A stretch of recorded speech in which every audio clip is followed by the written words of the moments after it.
केसी वेणुगोपाल जी, देवेंद्र यादव जी, गणेश गोडियाल जी, प्रीतम सिंह जी, हरीश रावत जी, प्रदीप टमटा जी,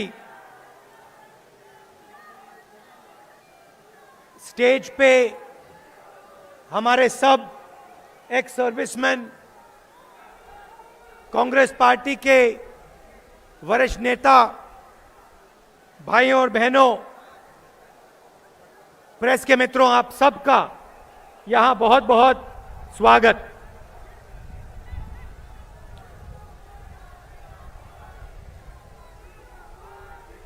कुछ दिन पहले हेलीकॉप्टर में रावत जी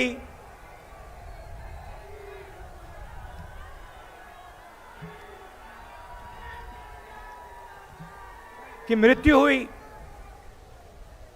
उनकी पत्नी और आर्मी के बाकी लोगों की मृत्यु हुई। उनकी आज हम याद करते हैं। जब मैं यहां आ रहा था, मैं सोच रहा था कि उत्तराखंड के साथ मेरा क्या रिश्ता है, और याद आया कि जब मैं छोटा था, डून स्कूल में पढ़ा करता था, आपके साथ 2-3 साल रहा और आपने उस समय मुझे बहुत प्यार दिया। फिर सोचा और एक और बात याद आई, और शायद ये मेरे परिवार का और उत्तराखंड का रिश्ता है। मुझे वो दिन याद आया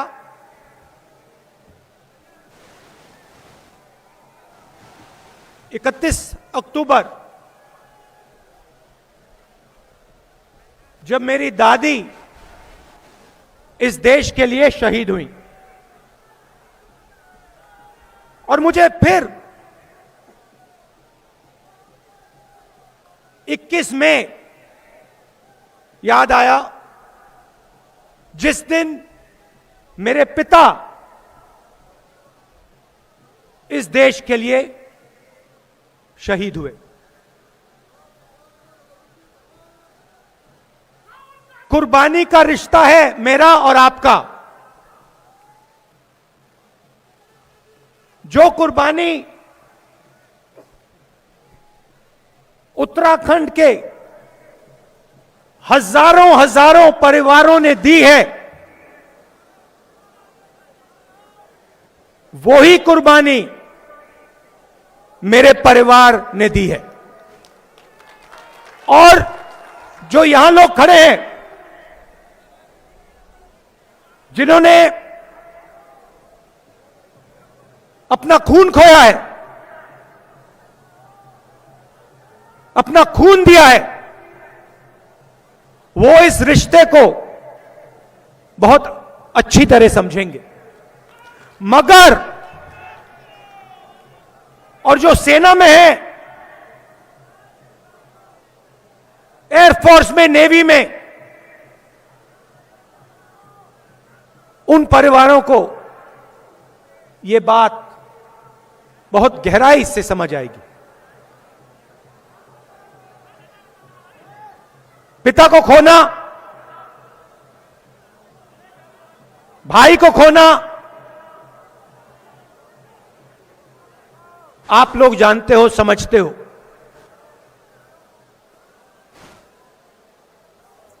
मगर जिस परिवार ने ऐसी कुर्बानी नहीं दी,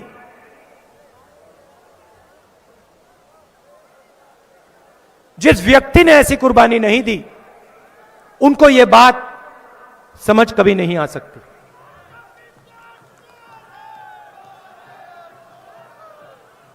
ये आपने देश को दिया है। आप कहते हो, कभी कभी मैं यहां आता हूं, आप कहते हो कि हमारे लोग बॉर्डर पे खड़े होते हैं, हमारे लोग सेना में, एयरफोर्स में, नेवी में। आपको दूसरे तरीके से बोलना चाहिए। आपको यह बोलना चाहिए कि उत्तराखंड ने हिंदुस्तान को सबसे ज्यादा अपना खून दिया है और देता रहेगा।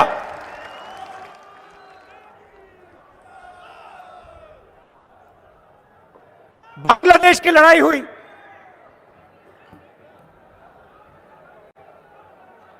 तेरह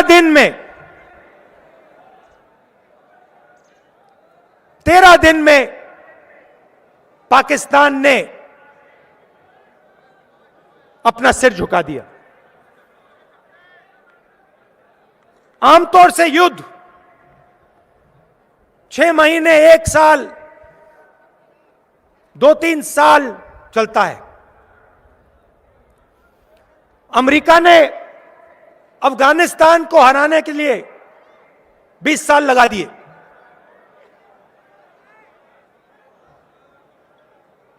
हिंदुस्तान ने पाकिस्तान को 13 दिन में हरा दिया। मगर हमें भूलना नहीं चाहिए, और जो बांग्लादेश में 1971 में हुआ, उसे गहराई से समझना चाहिए। हुआ क्या, मैं आपको बताता हूं। एक तरफ हिंदुस्तान एक होके, एक आवाज के साथ, सब मिलकर खड़ा हुआ। कोई कहता है सेना ने लड़ाई जितवाई,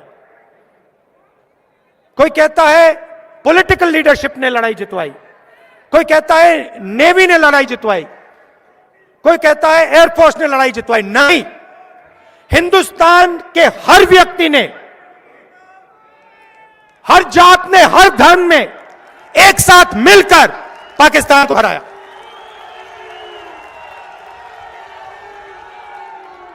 लाखों परिवारों ने अपने घर से सोना हिंदुस्तान की सरकार को दिया।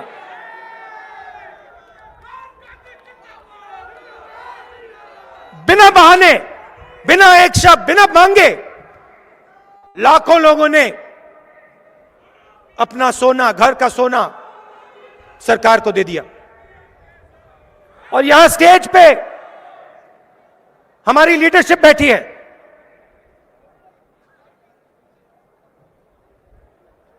जो सेना और बॉर्डर पे जाके लड़े। इन्होंने भी ऐतिहासिक काम किया। मगर भाइयों और बहनों, भूलिए मत, अगर हिंदुस्तान बटा होता, अगर हिंदुस्तान के लोग एक दूसरे से लड़ रहे होते, तो 13 दिन में जीत नहीं हो सकती थी।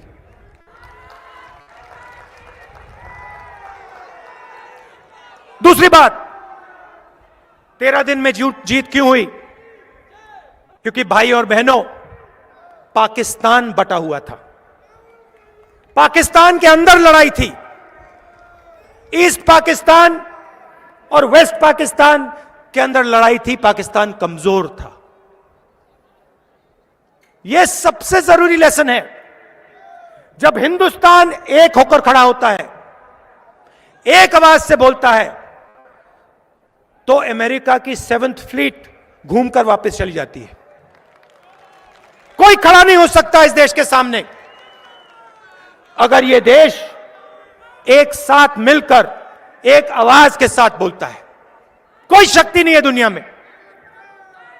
भाइयों और बहनों, दुख की बात क्या है? आज देश को बांटा जा रहा है, देश को कमजोर किया जा रहा है, कमजोर किया जा रहा है। एक भाई को दूसरे भाई से लड़ाया जा रहा है, एक भाई दूसरे भाई को डरा रहा है, कमजोर लोगों को मारा जा रहा है, और पूरी की पूरी सरकार 2-3 लोगों के लिए, 2-3 पूंजीपतियों के लिए चलाई जा रही है।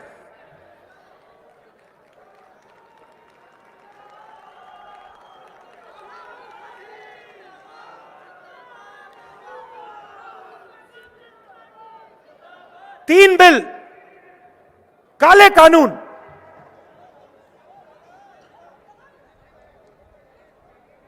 किसानों के खिलाफ, उनकी मदद करने के नहीं, उनको खत्म करने के लिए बनाए गए। पूरे देश के किसान खड़े हुए, एक साथ खड़े हुए, पीछे नहीं हटे। देखिए क्या शक्ति है उनमें, डरे नहीं, पीछे नहीं हटे। एक साल बाद प्रधानमंत्री कहते हैं, हाथ जोड़ के कहते हैं, गलती हो गई,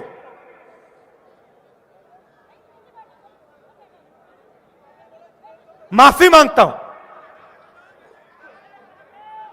और फिर माफी मांगने के बाद जो 700 किसान शहीद हुए, उनके बारे में बीजेपी के लोग पार्लियामेंट में कहते हैं कि कोई शहीद नहीं हुआ, एक किसान की मृत्यु नहीं हुई। पंजाब की सरकार ने 400 किसानों को कंपनसेशन दिया। मैंने लिस्ट निकालकर पार्लियामेंट में रख दी, कहा ये देखो, ये है पंजाब के 400 किसान, हरियाणा के 70 किसान, इनको आप कंपनसेशन दीजिए। कंपनसेशन तक नहीं दी। किसके लिए काम किया जा रहा था? भाइयों और बहनों, ये गलती नहीं थी, ये साजिश थी। किसके लिए किया जा रहा था? दो उद्योगपतियों के लिए, 2-3 उद्योगपतियों के लिए। हिंदुस्तान के हर एक किसान की आमदनी की मेहनत उनसे छीनी जा रही थी। कांग्रेस पार्टी खड़ी हुई, किसान खड़े हुए, बाकी विपक्ष के लोग खड़े हुए, इसीलिए प्रधानमंत्री ने माफी मांगी।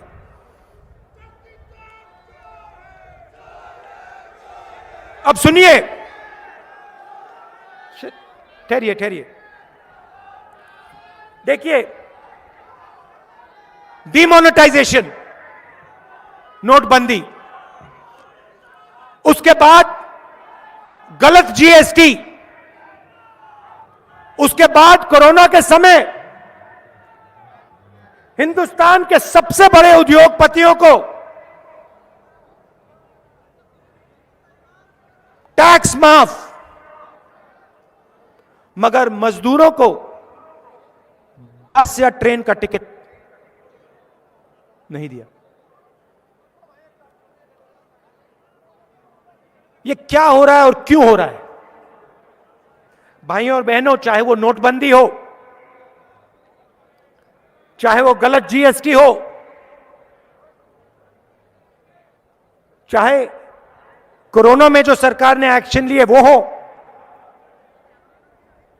ये तीनों काम हिंदुस्तान के जो छोटे बिजनेस वाले हैं, मिडिल साइज बिजनेस वाले हैं, किसान हैं, मजदूर हैं, इन पर हिंदुस्तान के सबसे बड़े 2-3 पूंजीपति का आक्रमण है।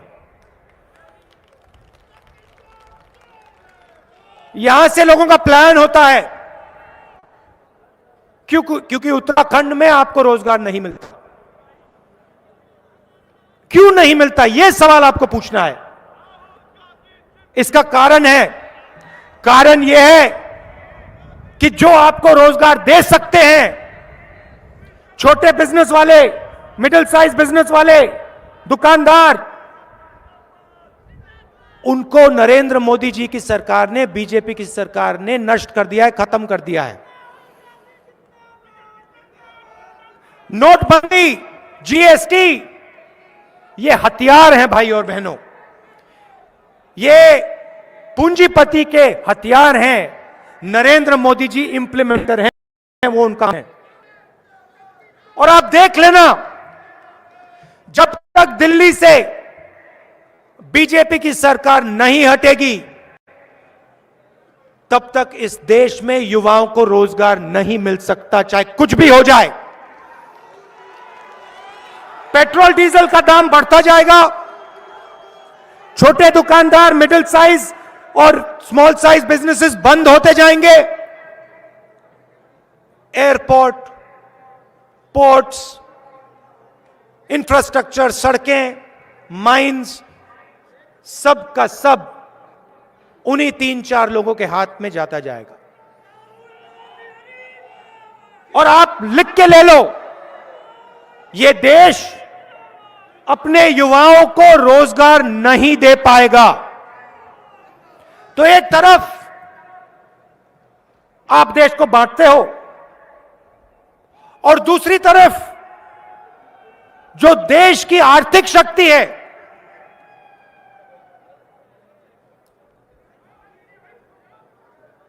उसको आप नष्ट करते हो। भाइयों और बहनों, यह मत सोचिए कि हिंदुस्तान मजबूत हो रहा है। गलतफहमी में मत रहिए।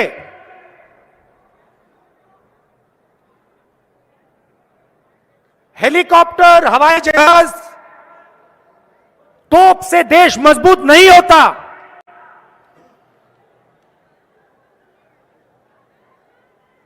देश मजबूत जब होता है जब देश का नागरिक मजबूत होता है,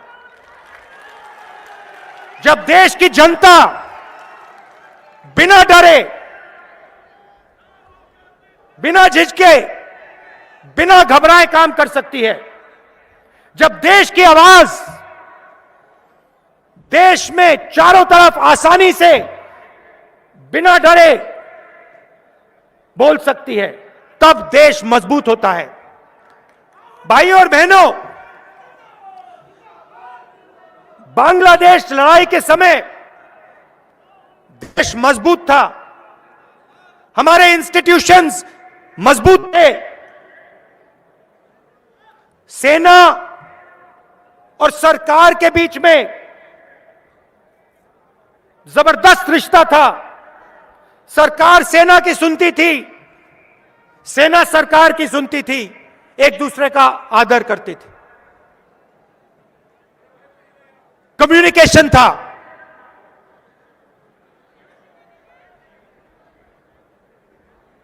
हिंदुस्तान की अर्थव्यवस्था मजबूत थी,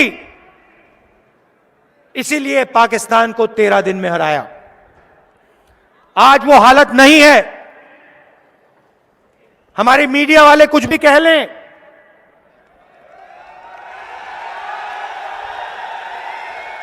राफेल हवाई जहाज के जितनी भी फोटो दिखा दें, भाइयों और बहनों, हवाई जहाजों से ये कांग्रेस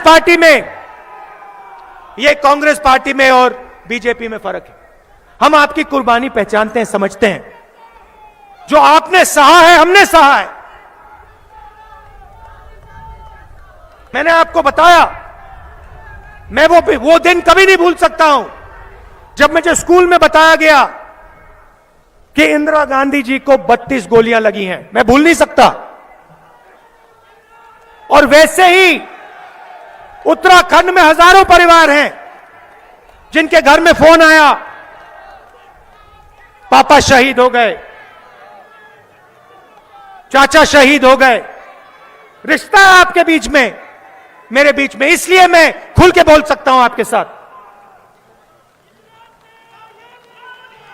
और आप बोल रहे हो, देखो मैं आपको बताता हूं, मुझे फर्क नहीं पड़ता, मगर देखिए देखिए देखिए, आपने इंदिरा जी का नाम लिया। आज फंक्शन हुआ है, आज फंक्शन हुआ है, बांग्लादेश लड़ाई का फंक्शन हुआ है दिल्ली में, उसमें इंदिरा गांधी का नाम तक नहीं है।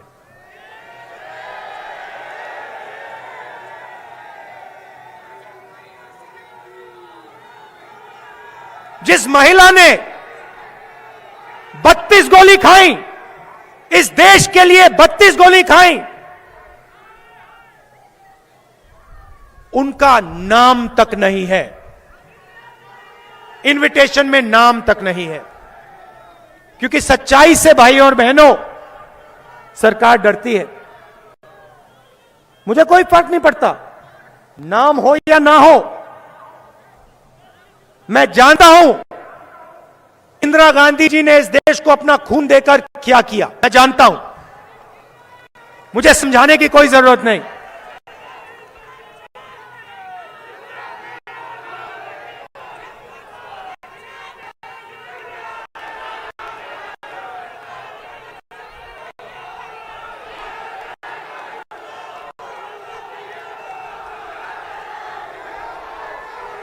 चुनाव है, चुनाव है, मैं आपको दो तीन चीजें कहना चाहता हूं,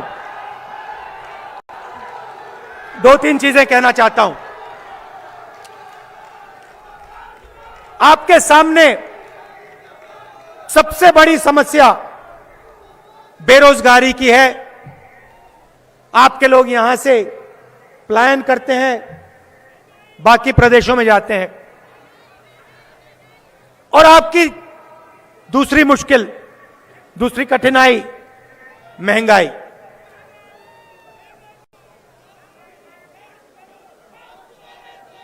महंगाई के बारे में दो चीजें कहना चाहता हूं। महंगाई क्यों है? देखिए, इंटरनेशनल मार्केट में पेट्रोल तेल के दाम नीचे गिरते जा रहे हैं। हिंदुस्तान में,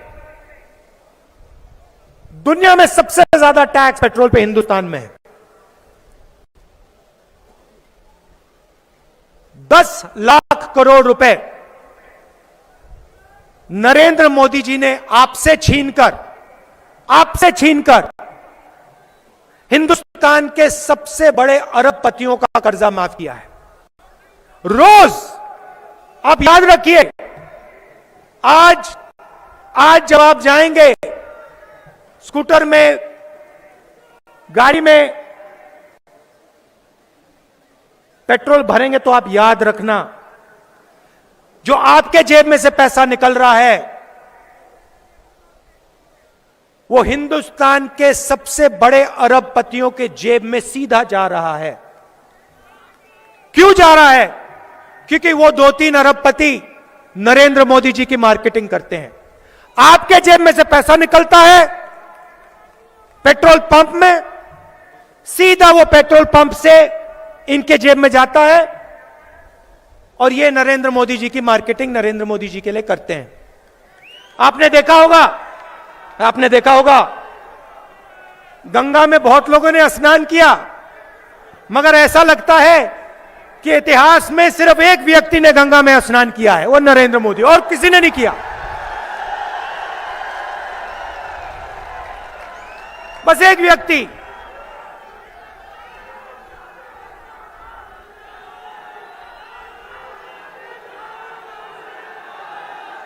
और कोई गंगा में स्नान नहीं करता।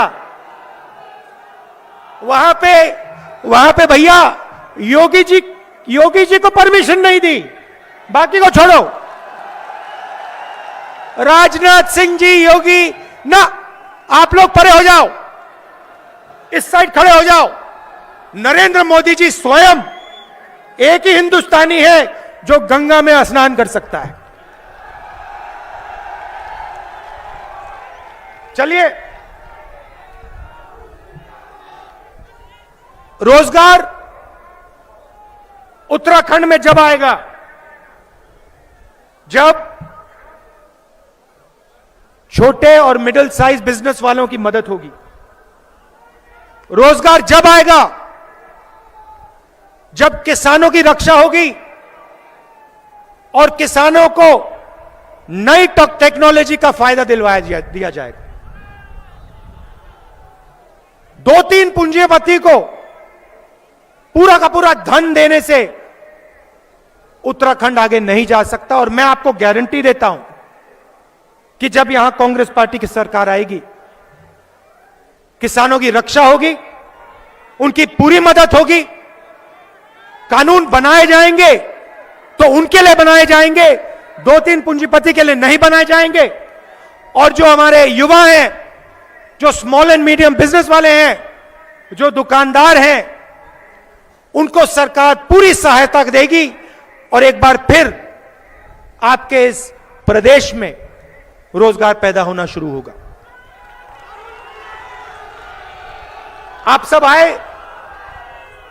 दूर दूर से आए, इतने प्यार से आपने मेरी बात सुनी, इसके लिए मैं आपको दिल से धन्यवाद करता हूं। नमस्कार, जय हिंद।